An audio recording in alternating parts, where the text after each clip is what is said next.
There's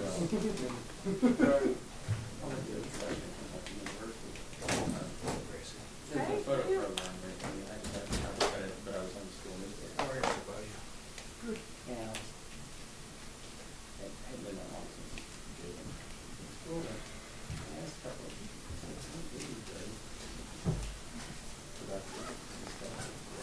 How was it student? I said, man, always good support. Same, basically what you're saying. Yeah. That's good to know. Completing assignments and everything, yeah. Time to match. Yeah.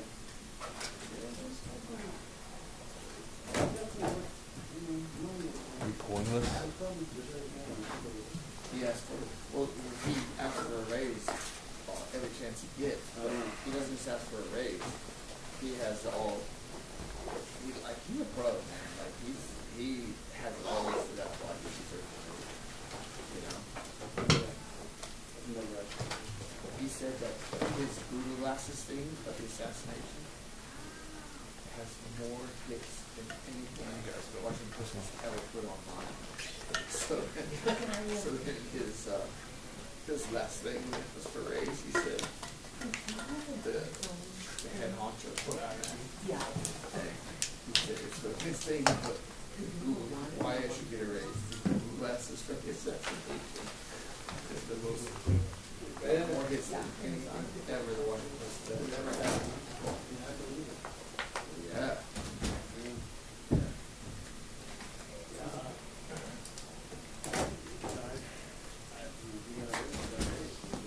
I've never asked for a raise. Really?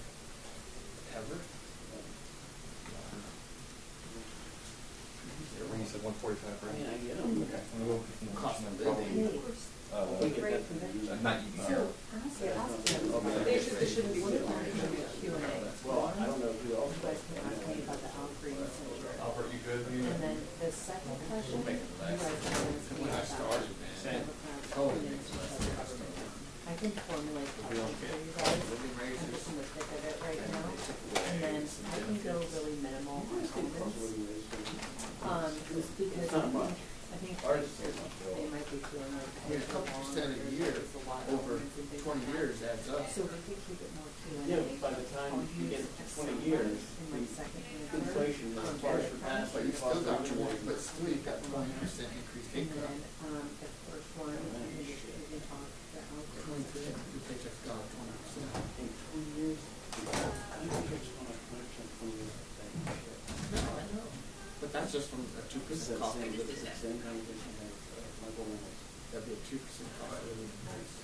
It's not, Mike told me yesterday. But then they took away a car allowance. I got 2 years.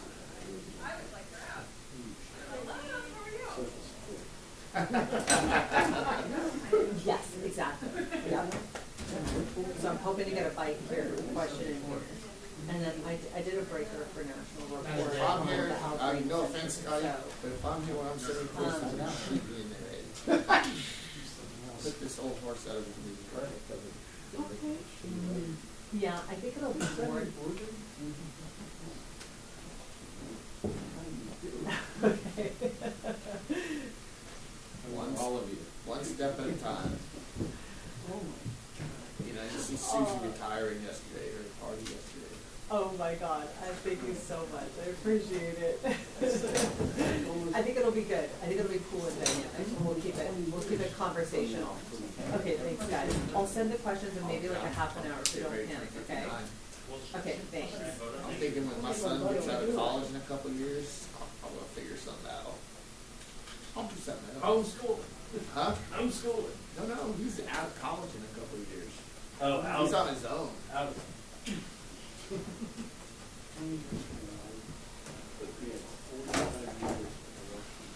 Yeah, you're like one of those Washington Post babies. You and O'Leary, Martin, Johnny, yeah, Sarah. you guys like Washington Post babies. They've been involved in all that over 20 years. Williamson's been there forever, dude. Died in 30-something years. Died in 35. Don's still freelancing. He was at the White House the other day.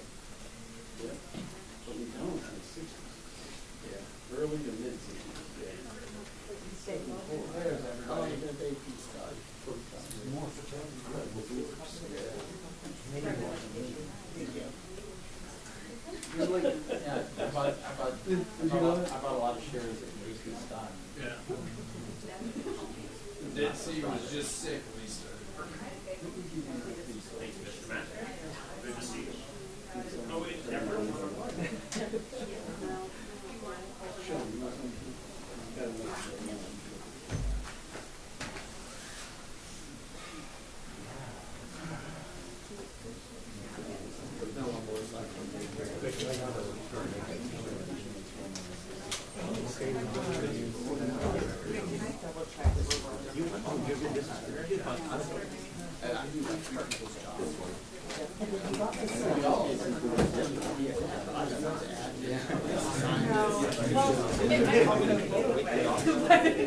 But it is right, it's got to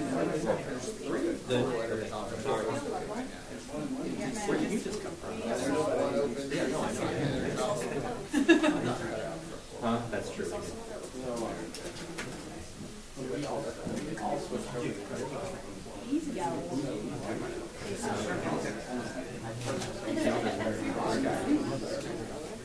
Yeah, it's very like hard to shot it. In the old days, in the old days, hand it off. They said they saw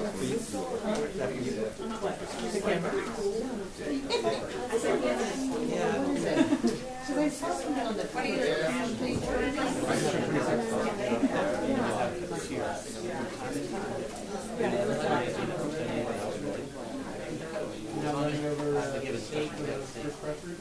Stationary, you can't just run that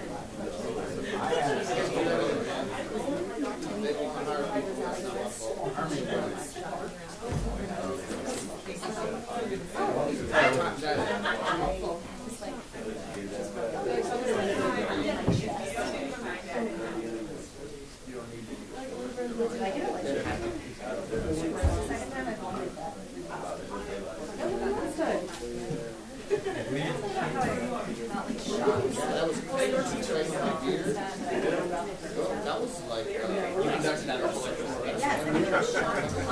your energy was greater than Ricky and I are sitting all the time.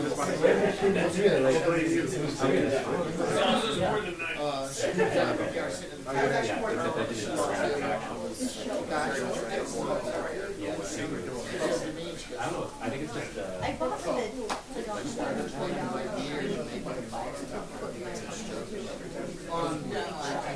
Uninvited, still 100%.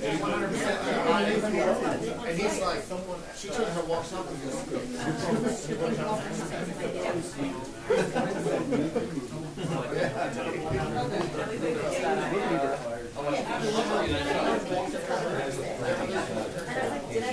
yeah, but I wish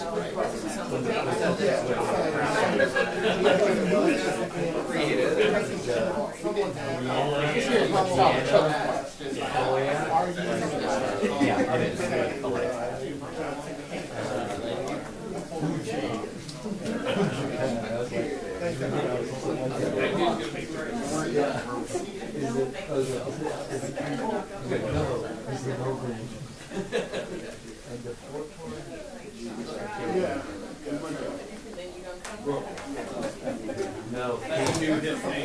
Phoenix. Are you sure? That was a year ago. They wanted to avoid.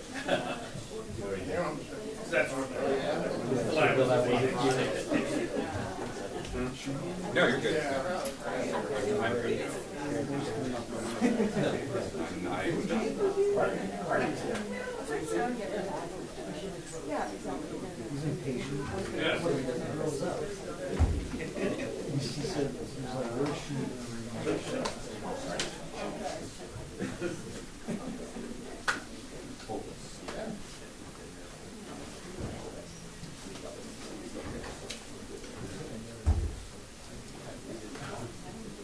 My favorite. I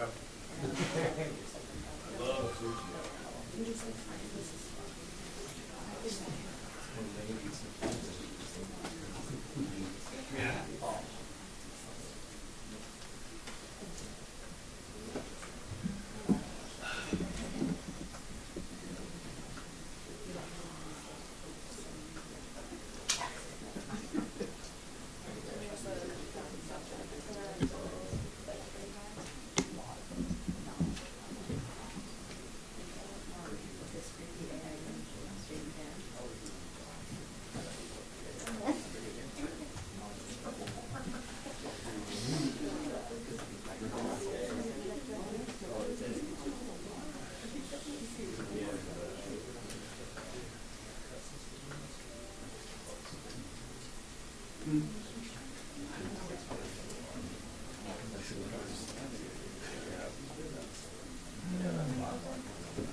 Try something new.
And the rest of the fiscal year, okay? Heads up, guys.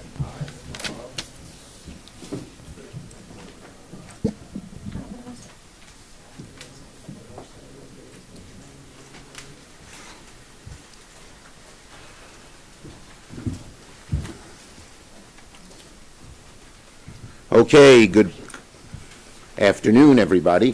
Thank you all for coming. So last night, reports came out that President Trump is preparing to sign an executive order to abolish the Department of Education. Now, of course, the White House has tried to start walking it back. But let's be honest. There is no secret that they're aiming to abolish the Department of Education. They said so. Here's what Donald Trump said last month. Quote, "I'd like it to be closed immediately." So they're not backing off. We'll just, they're erratic as usual, but this is part of his campaign. It's part of what McMahon stood for, and we believe that they're trying to make it happen. This would be, if it happens, one of the most destructive and devastating steps that Donald Trump has ever taken. Who's going to be the victim? Americans' kids, America's school children. To get tax breaks for his billionaire friends and hurt our school children? I don't think that's what America wants. I don't think that's what America bought into. I sent my kids to public schools in New York City. Public schools are the bedrock of our country. I went to public schools. In fact, And they don't always succeed, as you saw, most of the time. we went to Madison High School together. And I think PS 197? Yes. Okay. But in any case, the 90% of Americans, 90% of students in the United States attend public schools. And every single district will suffer because of what Donald Trump is doing. Again, America, he's using your kids' education money to give tax breaks to his billionaire buddies. It's that simple.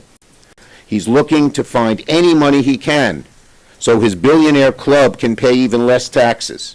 And this is why every single Democrat said hell no to the nomination of Linda McMahon, one of the only nominees in history tasked with destroying the very agency she's trying to lead. Linda McMahon wants to detonate the Department of Education. So why is she taking the job? Just to be destructive. The blast radius of this order will harm nearly every child, every teacher, every family, and every community. Taking a chainsaw to the Department of Education and undermining its mission to educate our next generation would be horrible for our schools, our families, the children Secretary McMahon is supposed to serve. And don't forget, defunding education means property taxes will go up across the country, particularly in suburban districts. If you look at this chart, the states that have the most to lose if the education department is dismantled are Trump states, and particularly rural states. In rural America, there's one school in the community. You undercut it, and education just dramatically declines. The Department of Education, as I said, is a lifeline for schools across America. Without it, rural schools, many of them would vanish, and schools will crumble at the foundation. And education is the best investment for a struggling community. Without good schools, without the funding to support these schools, children will be hurt, our country will be worse off, and the American dream falls by the wayside. Kids with special education in particular will be left out in the cold. We've struggled for years to give these kids a good chance out the window to help the billionaires. Class sizes will explode, job training programs will vanish, college will become more expensive and out of the reach for more middle-class kids, homeowners will be hammered with rate hikes. So you look across the board, they're just going at it with the Elon Musk chainsaw blowtorch approach. If the Republicans want to work together with us on real education reform, we'll be the first in line to do it. If there's things that are wasteful, show us what they are. But don't use the chainsaw to just eliminate the Department of Education and public education because you're gambling with our kids' future. Democrats will fight this awful decision every step of the way. Senator Sanders. Thank you very much. Thank you, Chuck. Elon Musk, the wealthiest person on earth, at the behest of President Trump, is now on the warpath against the working families of our country. Saving money by dismantling the Department of Education, which, by the way, is illegal and unconstitutional, so that the billionaire class can receive huge tax breaks, is terrible public policy and morally reprehensible. Mr. Musk, who is worth some $400 billion, and his fellow billionaires do not have to worry about the quality of public education because they send their kids and grandchildren to fancy private schools.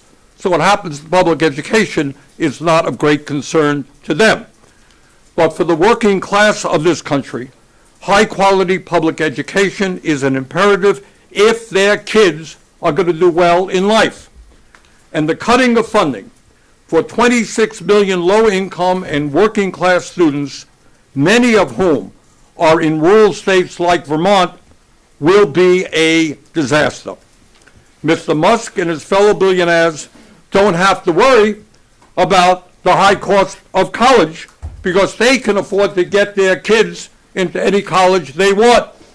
But that is not the case for the 7 million working class families who depend on Pell Grants to get a higher education.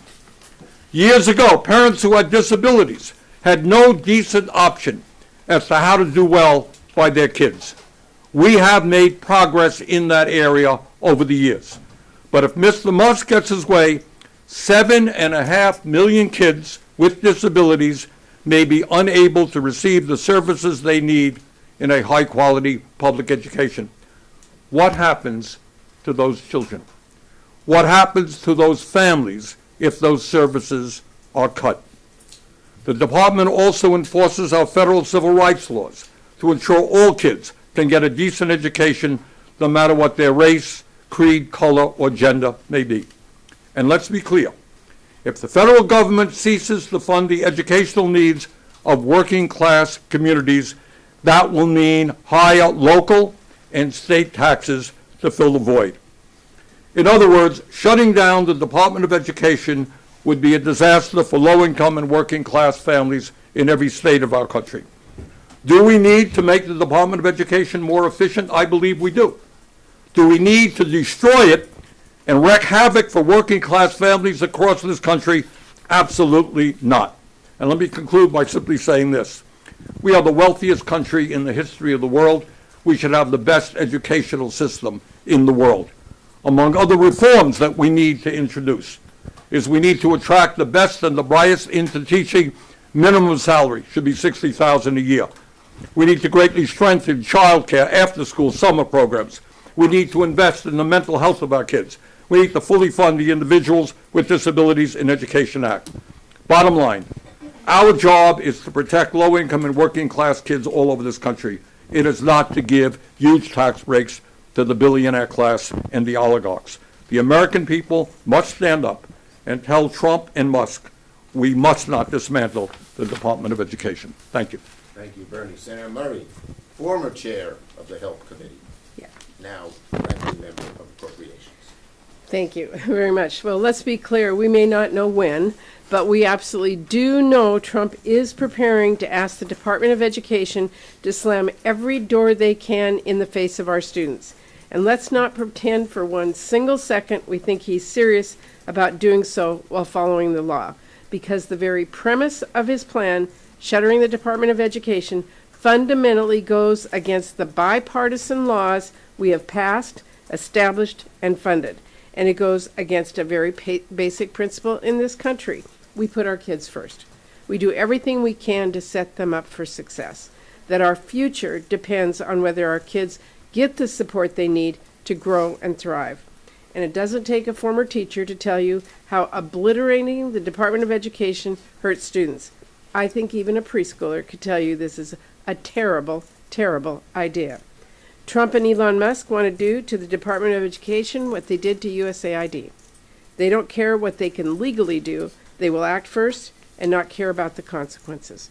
Trump's move to dismantle the Department of Education, fire the people who keep it running, and terminate funding will mean fewer teachers at our public schools. It will mean students stuck with outdated technology. It will mean less access to special education for students with disabilities, and states and schools will have to pick up the cost. It will mean no enforcement of basic education standards and no data helping us know what is working and what is not working. It will also mean more barriers keeping students out of higher education, fewer career training opportunities, fewer watchdogs protecting our students from predatory for-profit colleges and predatory student lenders, and from discrimination, harassment, and sexual assault on campus. That is all just the reality. Get ready for the disinformation now, because you can bet when they realize how painful and unpopular this is, they're going to try and pretend everything is roses. They will say, oh, this won't go away. Oh, we'll just move this somewhere else, as if we haven't already seen how they operate, with as much chaos and pain and damage as they can inflict. We know that playbook. We are seeing it everywhere. And as we saw from Trump last time, just because a program won't disappear doesn't mean it will still work. In Trump's first term, he didn't abolish public student loan forgiveness. That's also written in federal law. But he broke it so badly as he possibly could, to the point where 99% of applications were rejected. So how is that functionally any different? That's what Trump and Musk and McMahon are planning to do to the entire department. They're going to break it up into pieces and then break the pieces. Trump and Musk don't know what it's like to count on their local public school having the resources to make sure their kids get a great education. They don't know why Pell Grants are so important. And they don't care to learn why. They want to break the department, break our government, and enrich themselves. However, we are not going to let the department and the programs it supports for our kids go down without a fight. I first got into politics many years ago to save an education program. I was told I couldn't make a difference because I was just a mom in tennis shoes. Well, here's the thing. There are a heck of a lot of moms and dads in tennis shoes out there, and they do not play when it comes to their kids' future. I saved that program back then by getting moms and dads to join with me, speak up and say, wait, our kids come first.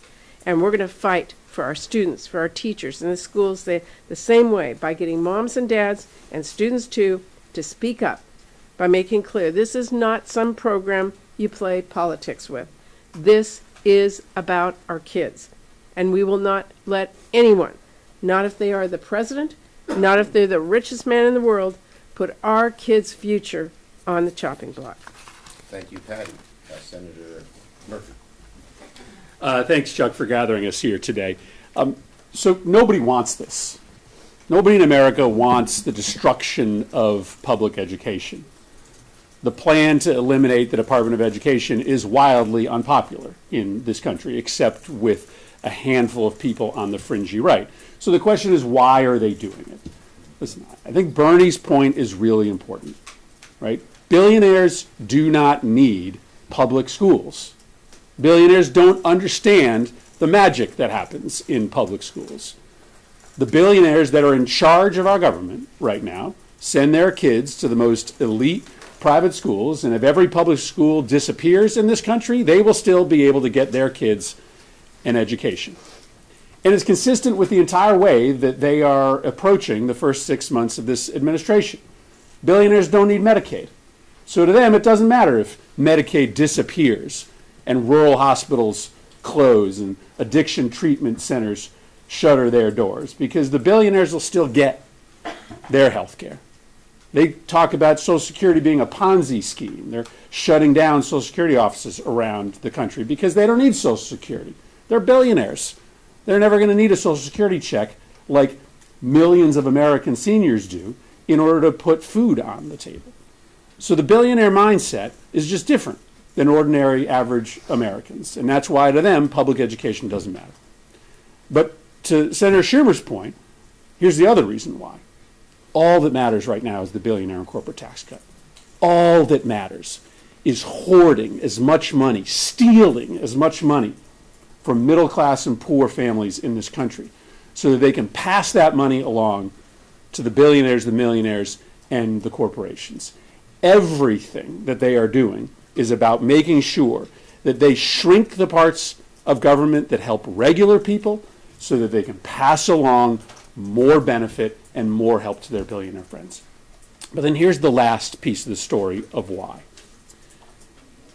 The billionaire class, the corporate class, the private equity class, they are sick to death that they don't have their hands inside the Department of Education Treasury, that they can't get their hands on our schools like they've gotten their hands into our healthcare system and into every other aspect of our economy. What they want to do is to sell off our public schools to the highest bidder. Right? The voucher program that they're talking about, that they will be more easily able to implement if the Department of Education is gone, is really about just making it easier for the billionaire and corporate class to be able to buy up our schools so that they can make money off of it like they make money off of the Medicare program, like they make money off of so many other aspects of our government.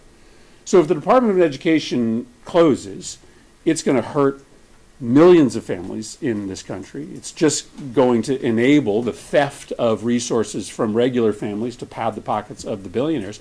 But it is also likely to result in you waking up one day and finding out that your local elementary school that your kids go to is owned by a private equity firm on the other side of the country and is being run for profit instead of being run for the education of your kids.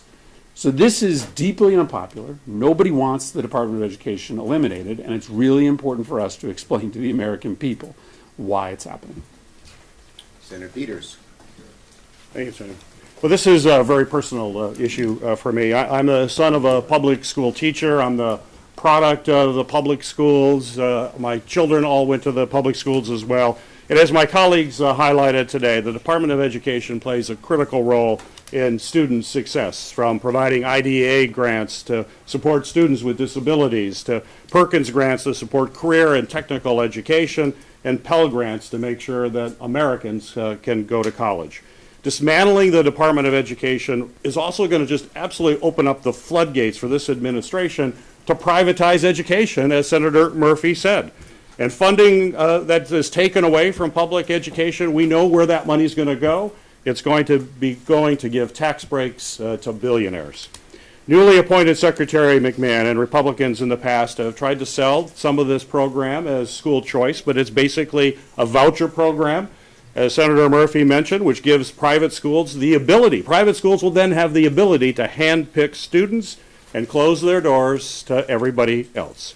We've already seen this private school voucher program in many states, and we'll talk a little bit about Michigan, where Republicans were led by former Education Secretary Betsy DeVos, when she attempted to direct taxpayer dollars away from public schools. Vouchers in Michigan is overwhelmingly unpopular and was overwhelmingly rejected at the ballot. Republicans then in the Michigan State House later tried to slash public funds for public schools, to provide tax credits for private schools. Over $50 million diverted away in that effort, and voters once again overwhelmingly rejected that attempt just a couple years ago. Meanwhile, as Senator Murphy said as well, this is unpopular. 68% of Americans want to boost public education funding and give our kids the education and career opportunities that they deserve. That is an overwhelming majority. Under this executive order, which we don't know when will come, but will likely come soon, it would not only eliminate federal resources for public education, but would also put more power into private schools to make decisions as to who gets education and who doesn't. We all know that these private institutions are going to privatize the bottom line. The needs of students will not be at the top.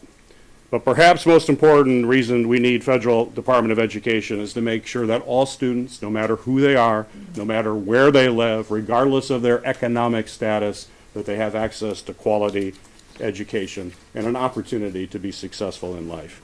I would urge my Republican colleagues to join us in this effort to make sure that we do everything we can to protect public education, the Department of Education, and give every student the opportunity to be successful.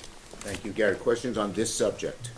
Mr. Leader, would Democrats, we've heard a number, obviously the Department of Education is something that you've dedicated this entire press conference to. The slashing of government agencies, we know Democratic lawmakers want to maybe put some constraints on things like this needing congressional approval, and they want to tie that to government spending and this latest continuing resolution.